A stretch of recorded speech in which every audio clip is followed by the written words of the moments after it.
Hey everybody, it's Jason Blaha with Ice Cream Fitness here. Because I'm getting so many questions on it and so many requests for me to talk more about fasted training, I'm just going to briefly give you guys some of my thoughts on the topic. But hold on, let me give you guys a bicep shot first.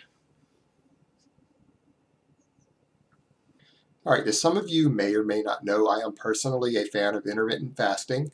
I use it personally, I like it. However, I want to state that it is not for everybody. Not everybody does well on this sort of protocol. And it comes down to the fact that pre-workout nutrition is so individual as far as how people function best that there is no one right way to do this. You really and truly have to find what works for you on this. Some people like big meals. Some people do better on a stomach full of fat. Some people on fast absorbing carbs. Some people on slow absorbing carbs. Some people do best fasted.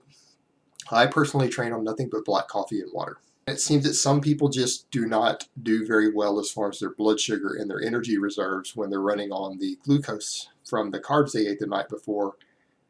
And other people seem to thrive on it and seem to do best when they're on an empty stomach and they don't have blood flow going to digest food, and it tends to go more to their muscles. And it doesn't seem to be any pattern to this. It's just different people function better as far as their training, their blood sugar, and their energy doing different things there.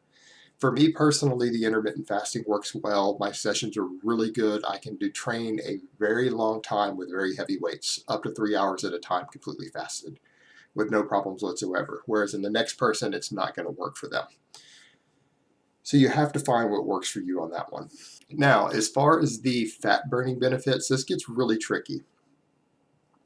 Yes, if you are fasted, you are going to burn more fat while you are training, and just in general. However, what you have to remember is that you cannot escape net energy balance. And when you finally do eat, your body is going to rebound and you're going to gain more fat than you normally would. So ultimately, at the end of the day, it balances out. And as far as I'm aware, there's no real data confirming that intermittent fasting in any way gives you an absolute benefit for fat loss because of this.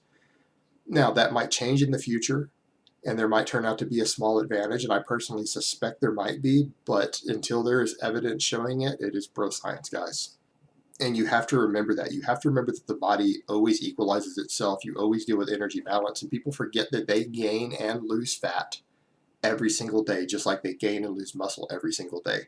So keep that in perspective. It's about net energy balance. But what I think intermittent fasting does do is that it gives you a tighter control over the calories you eat, because it seems like there's less chance of snacking or going over your calories or mismeasuring things because you're doing everything in a smaller time frame. It seems to, for me at least, it allows for a tighter accuracy on tracking your food. And it allows for better diet adherence for someone like me who's a voracious overeater, because I have a smaller feed window in which to eat and I'm less likely personally to go over my target calories. And so for me, it really is an effective tool, and for the next person, it might not be. So again, it's really a hit or miss thing. It works for some people, it's not for everybody. All right, guys, that's really all I have to say on that today. I hope this has been informative, and I will talk to you next time.